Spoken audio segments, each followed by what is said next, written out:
4 times you were champion in Funny Car, 2011, 2014, 20, and 23.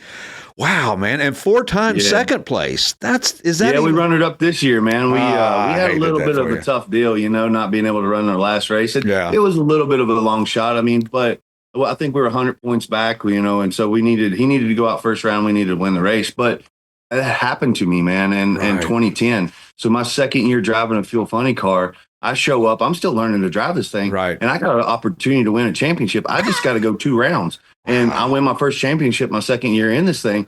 And I lose first round. And John Force has to win the race. And he goes out there and wins the race. And it was just devastating, right? Yeah. So, that question in my back of my mind is always going to be this year, like, what if? Because I lived through it. You know what I mean? Like, I watched it unfold in front of me. That we didn't win the championship because of the last race, and we stumbled, and they performed, and so that we're sitting in the same situation this year in the rain out there in California, which was crazy.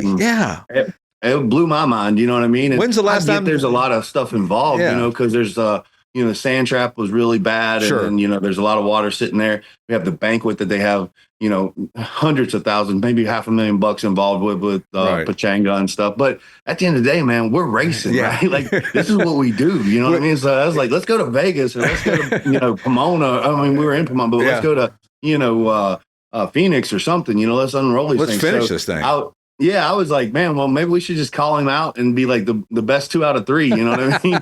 I like your thinking.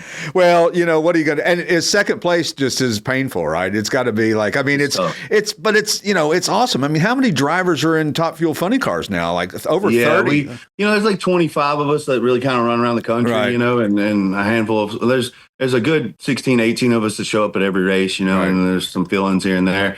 But, it's a special little niche that we get to do out here in the world that you can say, like, man, I've gone 330 miles an hour every weekend, that I get to race. And it's crazy. But at the end of the day, you always want to be the best at your craft, right? Sure. And you always are giving everything. People think it's so glamorous, and you're just, out here, I guess, winning races and chasing women and drinking beer and all that kind of stuff. But it's just not, I'm gone 34 weeks out of the year, and it's a lot of travel, a lot of wear and tear. And I've been doing this for 20 years, and I'm very, very blessed to do it. Don't get me wrong. But man, I'm 43 years old. I just turned that the other day, and I was like, man, I used to could sleep on this concrete floor. And dude, I'm telling you, we got a great bed. I'm finding a different hotel now.